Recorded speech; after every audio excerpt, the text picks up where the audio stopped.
Hi, welcome back to my channel. I have a concussion. Yeah, I'd just gotten over the flu, and now I have a concussion. Hit my head getting on the bus. So, yeah, I'm making another video, because I, again, have nothing else to do, and I'm really bored. This time, I'm going to talk about my OCs in the comic I've been working on, that is not out yet, for about 3 years now. Let's get into the video. Just like last video, this video is unscripted, so it's going to be kind of unhinged and rambling, but I am going to split it into certain sections so that it flows a little bit better. The first section being the general plot. So the work in progress is called Supernormal, and it focuses on a group of teens in what is vaguely Appalachia. I say vaguely because I really just wanted an excuse to draw mountains, going on adventures and finding like cryptids and demons and ghosts and stuff. The main character is Tisha Peters, a aspiring cryptozoologist who started the occult club, and she gives a summoning amulet meant for summoning demons to her friend Einar, who is terrified of literally everything. And there is a reason she does this, and I'll go into that later, but yeah, basically he summons a demon with it because he's never watched a horror movie in his life.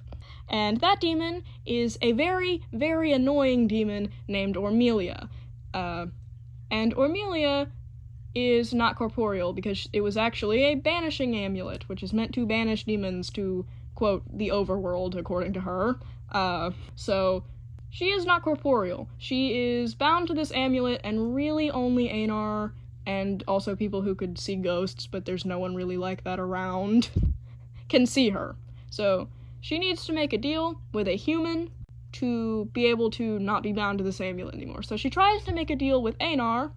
By this point, like, Tisha and the other member of the occult club, she's not really relevant in the moment, show up, and while he's like about to make this deal, because he's stupid and doesn't really understand what it means, he's not stupid, he's just scared of everything, and it does not work, and it turns out that he is a half-demon, and thus kicks off the plot. Yeah, that was pretty much a basic rundown of episode 1. I've written most of it. I've gotten about half the way through, but I keep rewriting it because I can never get it to my liking, which I guess at this point I'm just gonna take what I've got and run with it because I actually want to publish it eventually. I'm going to talk about some episodes I have probably just list their titles I have planned later. Onto the character section. So, Tisha Peters is the main character of my comic, and she is 17, an aspiring cryptozoologist. She started the occult club, and she has anger issues that land her in detention frequently. She doesn't really get along with her parents or her little brother very well. Her dad literally wrote a book called So Your Child is the Family Disappointment, and named her as the inspiration in the dedications. But they're off, God knows where, and vacationing. If you can't tell, her family is very rich. And she lied and said she was going to be a camp counselor the whole summer at, like, a summer camp. That was obvious, I didn't need to say that. So she could get out of going with them when really she was just gonna hang out at home alone all summer. She's not really angry with people she's close to, i.e. her girlfriend, Harvey Banks, and her best friend, Einar Williams, but she can be really angry and even kind of violent towards people she doesn't like or who are mean to her or her friends. And she does try to not blow up in situations with, like, people she doesn't really like, but it's very difficult for her because she has anger issues. I kind of based her off of Velma from Mystery Inc., specifically Mystery Inc., because I really like Velma in Mystery Inc. I would definitely describe her as a toned down kind of... She's not really that close to Velma, actually, and she's a lot more toned down, I would say, but she does kind of have a sardonic quality about her, because, again, I like writing characters that are like that, simply.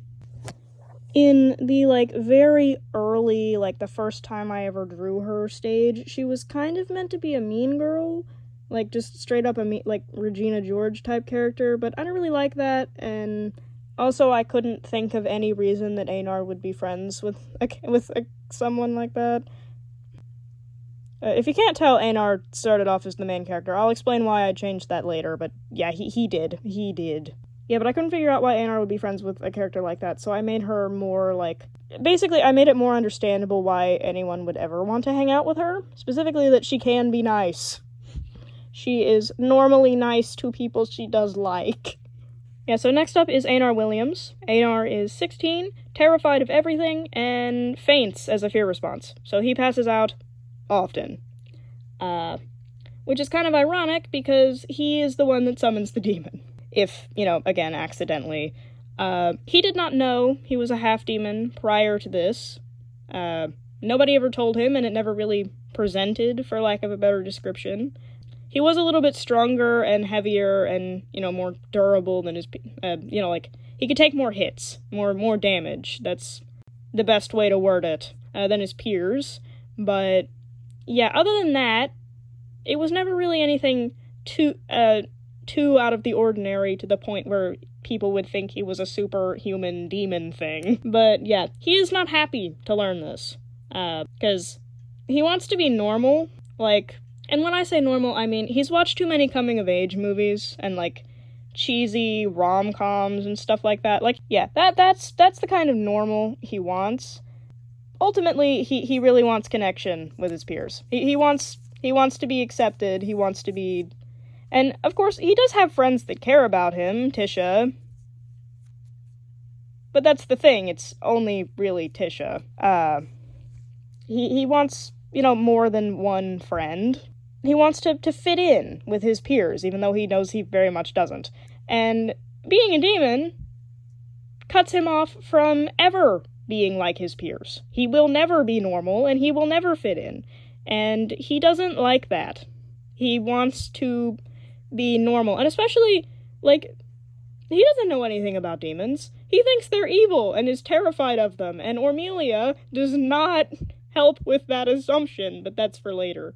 So, yeah, he is not happy, and that kind of confuses Tisha, because she's like, magic is cool, and demons are cool, and cryptids are cool, and by the way, cryptids are now kind of, drawn to him, because they're like, oh, you're one of us, and he's like, what the hell, get away from me, because he doesn't realize, again, that they're not really scary, but that's kind of a spoiler, actually, and whatever, I'll leave it in. It's up to you to figure out what I mean by that, but yeah. Also, now he's a target of the Queen's Guard, and the Queen is, again, I'll talk about her in a little bit. I don't think I'll give her own section. But, yeah, they want him dead. They want all half-demons dead. They think that they are an abomination. So, basically, his life is ruined. Or at least he thinks so. Someone wants to kill him. And he can't even use the new powers he gained, which is super speed and, fire, on command. They just kind of kick in randomly, which is kind of sucks, because he'll breathe fire when he's scared now, and then he'll pass out. Can you imagine what happens when you breathe fire and then pass out? Now you're in a room full of fire and unconscious. It's not helpful. But, yeah. He's not happy. He's kind of suffering the whole time. It's my poor baby. Who did this to you? It is entirely my fault, and I'm aware of that, but, yeah. I used to kind of infantilize him a little bit, but I moved away from that because it was awkward and I didn't like it. But yeah, he's still kind of emotional like he was before, but it's toned down. It is very toned down. He's still kind of a wet cat. Moving on to the next character, I don't know where I was going with this section from the beginning. Next up is Ormelia. Ormelia is 16. Yes, a 16-year-old demon. They live forever, but they age mostly normally up to a certain point. Her whole thing is that she is evil. She's evil, she's a demon, she loved violence and raising Cain, and she's scary, and she's super strong, and none of that's true. Well, okay, the violence loving is true, but she's not scary. And that's mostly because she's tied to the amulet. She can't really do anything because she's incorporeal and can't really interact with the physical world. So there's not really much she can do to actually scare people. She has illusion magic, and she can change her voice at will. So, and those aren't particularly strong powers. She is incredibly annoying, though. Her favorite joke is whatever most annoys you. Her favorite music genre is whatever most annoys you. It's normally heavy metal. I mean, she was in a heavy metal band, which is one of, like, 2 things she remembers due to being in the Amulet for a year. That really messed with her brain. She doesn't remember crap. Her favorite whatever it is whatever annoys you the most. And this is irrelevant to her being annoying, but her gender is whatever she thinks is funniest at the moment. If you ask him directly, he will respond with, hockey puck. You know, something ridiculous. Shalon Poofa. And, yeah, they use all pronouns. Romelia is who she is, and no one can tell them otherwise, and genuinely just finds joy in confusing people and never making any sense, and, you know, like, chaos.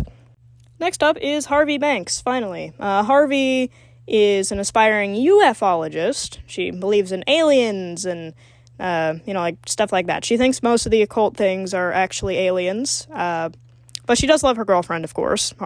You know, Tisha, like I said. I think I said. I've re-recorded some of these so much that I don't know what I've said or haven't said.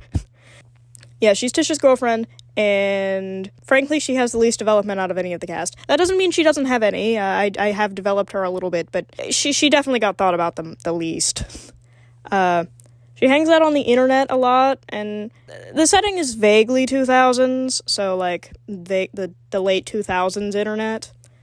She's a loser. She doesn't have many friends.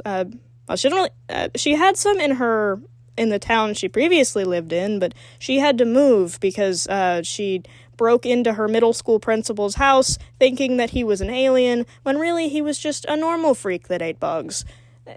You know, like those chocolate-covered insects, or like insects with or like lollipops with insects in them you can get at like novelty store. Yeah, he really liked to eat those for some reason. He said they had a nice crunch. Yeah, you can see why she broke into her house. She has a tendency to do things like that. You know, breaking and entering. Not necessarily people's houses anymore, but she will do that in restricted areas, you know, to look for aliens. She has a criminal record. A very long criminal record. It got her car taken away. But she's very smart, and her parents are kind of upset because they think she's ruined her future. And she's like, well, I'm gonna find an alien, whether I work for NASA or not. And she does make very well-made tech. She has one that was a supernatural meter, or whatever. I have not named this thing. And it works. Not that she realizes it at the time. She's very smart, and she's kind of crazy, but who isn't? But what smart person isn't? And she's currently trying to solve a weird, large amount of unexplained missing persons cases that have started popping up in their town of Boringsville. She assumes it's aliens. It's not. What it is a spoiler. She's also kind of a wannabe edgelord, simply because I thought that was really funny. Obviously, there's other characters. The villain is the Queen of the Underworld. Everything about her is a spoiler. I cannot talk about her at all, other than that she exists, and that she's sending her guards after half-demons because she wants them to die. Why is a spoiler? How is... It's not really that one's not really a spoiler. It's swords. Swords are cool. But yeah, she is one big walking spoiler. A big walking spoiler that needs a redesign. Badly. Her old design is really ugly. And I know I could make it much better, but I really don't want to draw a suit of armor. But there is a reason that every part of her body, including her entire face, needs to be covered at all times, and that is, again, a spoiler. There is also a secret society that is a big spoiler, and I had another character named Peter, but I don't want to talk about him. He's very underdeveloped. I'm redesigning him and rewriting him. I've basically replaced Peter with a new dude named Peter. Anyway, I was going to talk about the setting, but this video is really long already, so I think I will make a part 2 to talk about the setting. So I will see you then, hopefully.